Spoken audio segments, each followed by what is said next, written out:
Today I have the great pleasure of speaking with Archbishop Julian Porteous. Archbishop, thank you for taking the time to speak with me. It's a pleasure. Pleasure, Jeremy. To begin with, I was wondering if you could give me a little bit of background to your calling to the work of the church and your journey to the position you hold today. Sure, certainly. Well, I grew up in Sydney, and actually I was in probably sixth class of school when I first felt a calling to the priesthood, to become a Catholic priest. And so I carried that right through high school, and then straight after high school went into the seminary to train to be a priest. I studied for 7 years, was ordained in 1974 as a priest for the Archdiocese of Sydney, worked in Sydney, and then in 2003 I was appointed auxiliary bishop in Sydney, and then in 2013 appointed the Archbishop of Hobart. So this year I actually celebrate 50 years a priest. Wow, there you go. And so you were a priest for how long? Sorry, 50 years. 50 years. And what was the point where you became an archbishop? Became archbishop in 2013. 2013, right? 2013. Yeah. Now you're well known for your active engagement in the culture. Some youngsters would say you're very good at owning the libs, is a phrase that's come up recently. And I do have with me, I forgot to bring it, but there is a letter that you wrote recently that got you in some hot water with the cultural overlords of the left recently. But we'll leave that to the side for one moment. What do you believe should be the role of the church in culture and in politics? Well, certainly I think the church has a place and a role to play in the culture more broadly, and it always has had that role. Here in Australia, we're part of Western civilization, and so Christianity has always been a presence and really been quite foundational to the development of Western civilization as we know it today. And so many aspects of our life, of the structures of governance, of the judiciary, of the moral attitudes of society, have been formed and shaped by Christianity. Now, we experience a change in that at the present moment, but really our cultural heritage here in Australia is very clearly founded in Christianity. Yes. Recently, a phrase has been popularised, but I think it's mainly come from America, is the idea of separation of church and state. What would you say to that?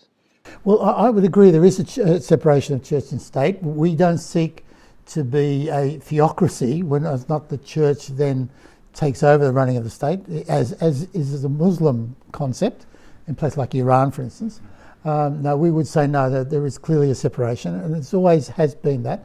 But at the same time, the church does see that it has a role to contribute in a positive way for the well-being of the culture and the well-being of society. Yeah. And so this letter kind of comes out of an outflow of that view. In it, you talk about the perversion of God's created order in things such as transgenderism and the attempts to redefine the sacred institution of marriage. You talk also about the murder of our most vulnerable and of our most innocent. You talk about two key issues that are also hot-button issues in politics now. That is the so-called conversion therapy bans and the issues arising around faith-based schools. Particularly how these two things could impact what the church can teach in regards to the former issues. Before we get to these things though, why is it that we're seeing such a push at this time to pervert things such as marriage and sex? Yes, look, it's hard to understand all the sources because there are many, many sources to the cultural change that is taking place. I certainly think at the heart of it, though, is the fact that very sadly our society now is drifting away from belief in God. As we know, recent censuses have shown that larger and larger proportions of the population don't believe in the existence of God. So those who tick no religion in the census form.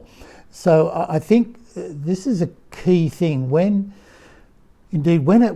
people in a society don't believe in the existence of God and don't accept the fact that there's a moral code that has been given to us, revealed to us by God, then they can then want to establish a social order to a large extent not based on objective moral principles, but often upon more emotive feelings, sense of what they feel is appropriate or right on with regard to important matters like the question of the preservation of the life of a child in the womb of the mother. They would tend to see the rights of the mother over the right to life of the child. So I would put a lot of the social changes that we're experiencing at the present moment down to the fact that in our society at the present moment we're finding a strong shift away from a belief in God, and therefore also acceptance of morality which has come out of a religious worldview. Do you see a shift in the other direction potentially in the future with younger generations back towards God? Look, I think there are encouraging signs for that. They're very small in number, so I wouldn't say there's any sign yet of a major social change taking place. I do believe, though, in time people will start to think again, is this the right way in which our culture, our society should go? And I think people will start to see more clearly the damages that have been done to human life, to marriage, to family life, to social cohesion. These sorts of things, I think people see that something is disintegrating. We don't like that, we don't think it's good, and I think there could be a shift, a reconsideration of matters. I hope I'll see that. I don't know if I will. And there are signs that there is in a younger generation a movement back to, if you like, more traditional values and a traditional morality. Have you found also, aside from the politics, that young people are leaning more into traditional religion, into orthodoxy? That's certainly evident in the Catholic Church. Those who are engaging in the life of the Church are doing so out of a strong desire for the traditional elements of the Catholic faith, a great love for the liturgy to be celebrated in a very reverent, prayerful manner, a great desire to embrace traditional Catholic teaching on matters of faith and on matters of morals. So if there's any tendency among the young within the Catholic Church, it is towards the more traditional forms and expressions of the Catholic faith. Yeah. And you did mention abortion and euthanasia as a couple of the issues, the moral issues. They do seem to have slipped from the public conscience in recent times, though, outside of religious communities, that is. How do we get these conversations going around these issues, and how can we begin to see change?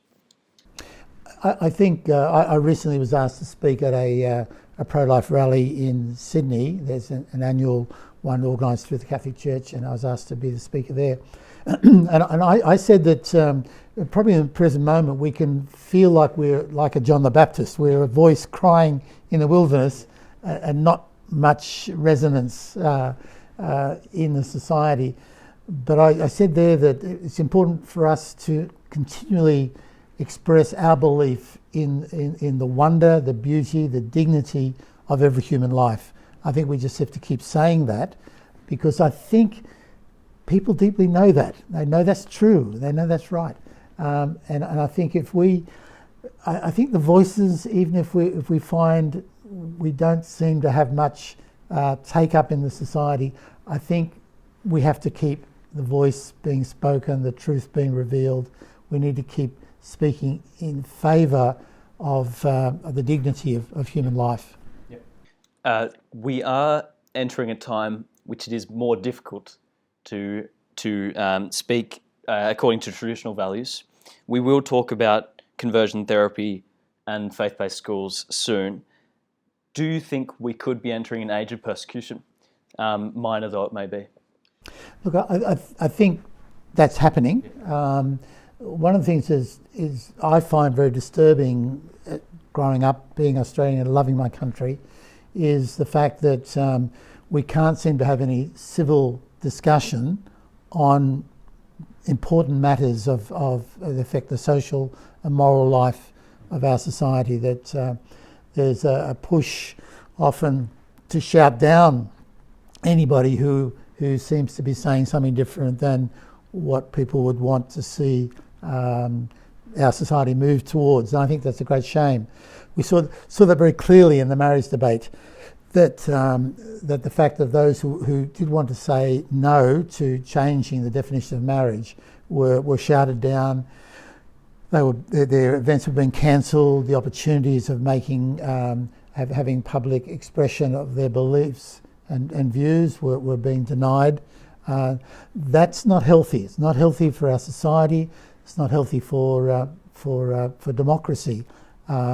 And there is this tendency to want to the other side to demand there's only one way, and not want to particularly engage in rational and reasonable discussion on these very, very important matters. Yeah.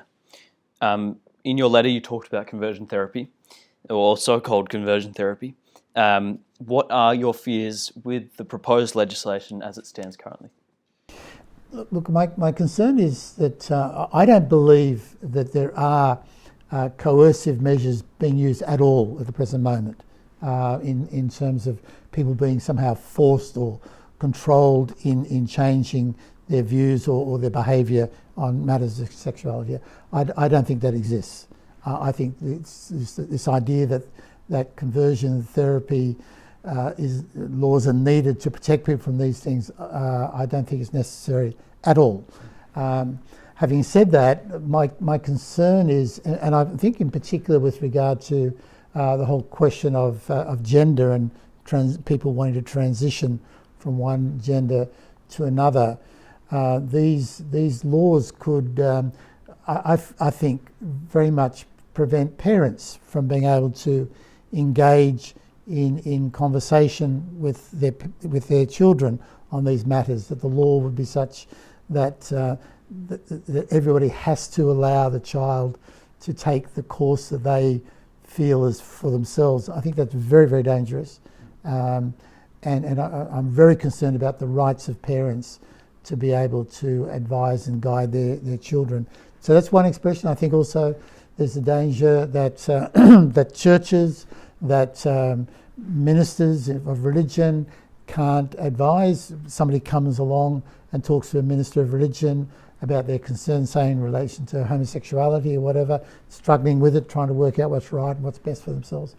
I think it's so important that they be able to have a free conversation, and that the minister of religion be able to present the views of the church, and if the person wishes to say to have prayer or get prayer support, that be available to them. These laws could prevent that, as they already do in Victoria. So I'm very concerned that we're not allowing the freedom of people who are in positions of pastoral care, of parental concern for the well-being of their children, being able to exercise their very important role in the life of other people. And down that same vein, I suppose, is the major concern about the right of faith-based schools to employ teachers who share their faith. How real is this risk? How real is the risk of this right being removed, rather? And if it is removed, what is the danger for Catholic schools?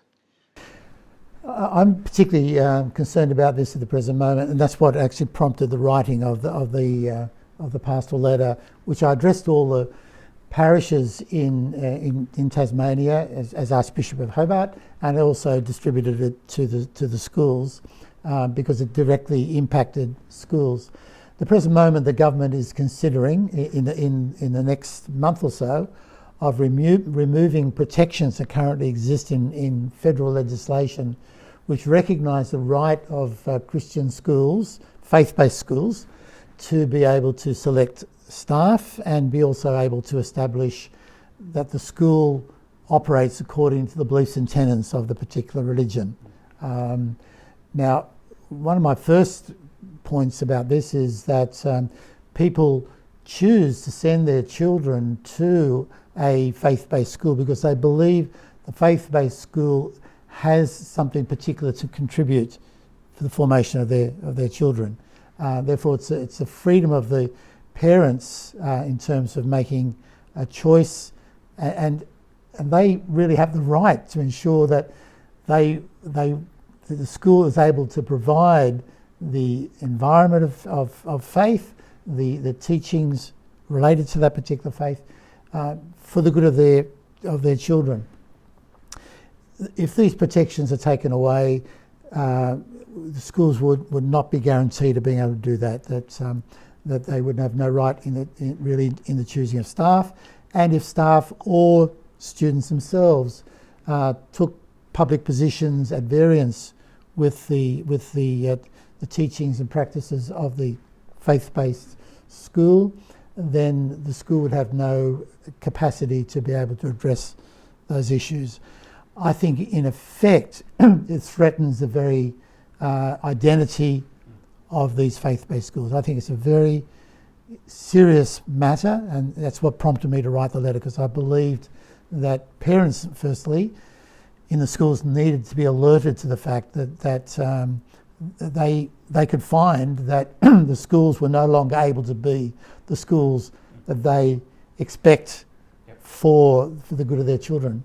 Yeah, and in terms of, talking about their identity itself as a Catholic school will be under threat.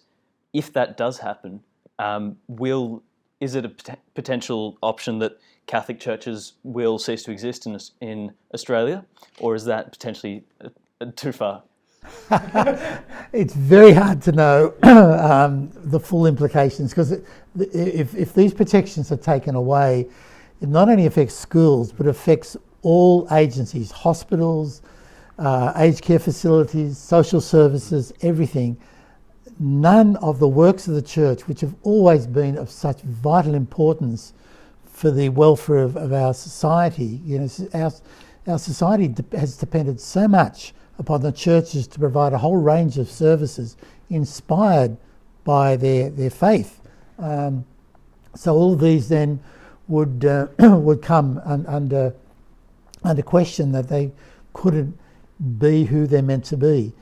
Now that would cause churches to stop and consider, well, what do we do? How can we be who we're meant to be and make the contribution that we can and want to make based on the vision of our faith?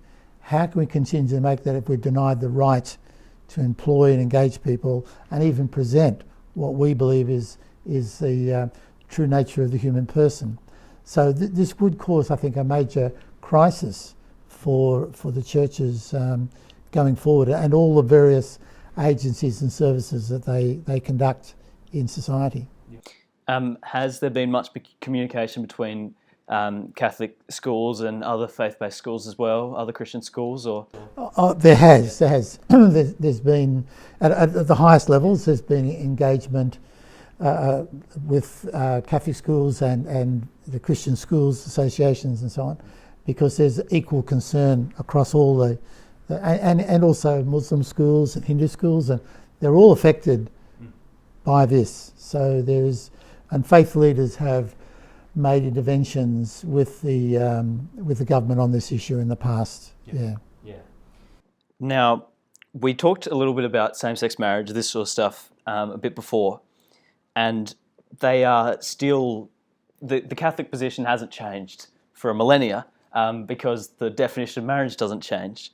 But on, the preservation of tradition, this sort of stuff, one of the most beautiful things in my view about the Roman Catholic Church is her sacred tradition, her timeless rituals and teachings. How can this be preserved and maintained in a time where everything around us is changing and shifting in a direction perhaps contrary to the values of the Catholic Church? And how is this balance struck? And furthermore, did Vatican II strike that balance? Look, I think what you say is very true, that the Catholic Church has been in existence for 2,000 years. It has, over the years, drawing on the inspiration of sacred scripture, of course, has developed clear teachings which have been encapsulated in the Catechism of the Catholic Church, which is our formal document outlining our teachings on a variety of matters, both matters related to the faith itself, but also to various moral teachings. Now, this is something which isn't open to change, and so many of the ideas that are currently around are quite recent, sometimes only a few years old.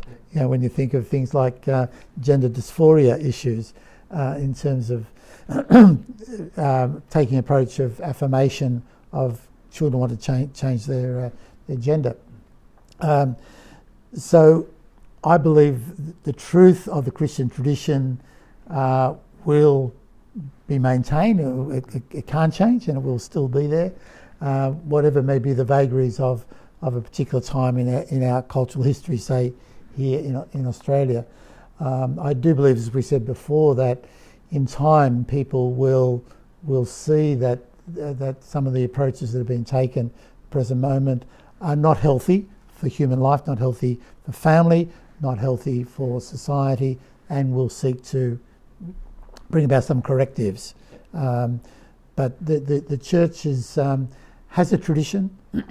It's clearly articulated, and I believe it will survive these efforts, but not without a struggle, and maybe not without persecution. Yes, yeah. How does, obviously the Church develops over time, things change over time. Evidenced by Vatican II. Where do you see those changes potentially going in the future, if there is any more changing to be done? How will the Church continue to progress and develop in such ways that it can stay relevant to the next generation? I think it's useful talking about change. Sometimes people think change means actually shifting from one thing to another, or there's been a change where we were going this direction before, now we're going to go a little bit over this way, or whatever. I don't think change, in the Catholic understanding of nature of change and development, we don't understand it so much in that way. We would rather understand a little bit like the changes that take place in the human person. A baby is very different from a 70-year-old, but it's the same person. It has grown and developed over time. So change is not so much changing from one thing to another, excuse me, but rather changing within oneself. So we maintain our, we maintain our identity, but just grow and develop. And I think that's the history of the Church, the history of Christianity. So I would see the Church not shifting with the culture, but it will change. It will articulate things differently. It will address new issues. A lot of issues have emerged in our own time that didn't exist at the time of Christ, for instance. And so the Church needs to look at that. And how do we understand that? We'll always go back to foundations. We'll always go back to sacred scripture. We'll always go back to the Christian tradition, the body of teaching that has emerged over the centuries as the foundation for looking at how we address a new issue.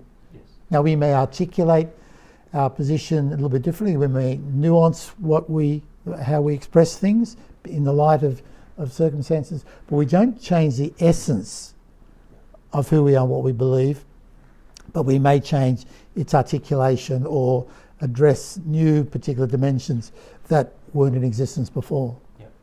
We look at the traditional Latin Mass, for example. There's a lot of younger people, I've heard a lot of younger people who are going back to the traditional Latin Mass. So can change sometimes mean returning to older things and recognising something that was beautiful and true in that as well? Yeah, I think sometimes there are changes that do move in one direction for a while, then there's a bit of a corrective, and I think that can be happening. I think young people say they're interested in the Latin Mass is really an expression of seeking to engage with the tradition more fully, and that they would see the Latin Mass as somehow preserving a more ancient tradition, and so there is that drawing to the Latin Mass, I think, for those reasons. But I think in essence, they're saying, as we we're talking about before, there's a generation rising up who want to ground their lives more thoroughly in, if I could use the word, ancient Christian tradition, in the traditions of the faith. And so it takes different expressions at different times, and one of them is that this attraction to look at the older forms of the celebration of liturgy in the Latin Mass. Well, your letter was titled Salt of the Earth. Archbishop, you are a shining example of being salt to the earth. You never shy away from the truth, and you proclaim the gospel unashamedly. In a time when our traditions and way of life do seem to be under attack from all sides, nearly 90,000 babies are killed yearly in Australia alone. How should we as Christians respond, and where should we look for hope? I use the word salt because of that reference of the Lord himself. The most famous expression, of course, is where he said, "You are salt of the earth," you know. But he did use salt on a couple of occasions, always talking about the idea that salt mustn't become insipid, mustn't lose its flavour. It must be salt. You know, salt is tangy, sharp. It flavours, and in ancient times, salt also was a preservative. I think the most important thing for us Christians right now is not to lose the flavour of being salt. If we preserve our full identity, our full embracing of the Christian faith, of the traditional moral teachings of the faith, through all these difficulties we're going through, I think we will be the salt, and the salt will flavour and help our society in the longer term. Yes, well, Your Grace, thank you very much for your time. It's been a pleasure to interview. Thank you very much, Jeremy. Lovely.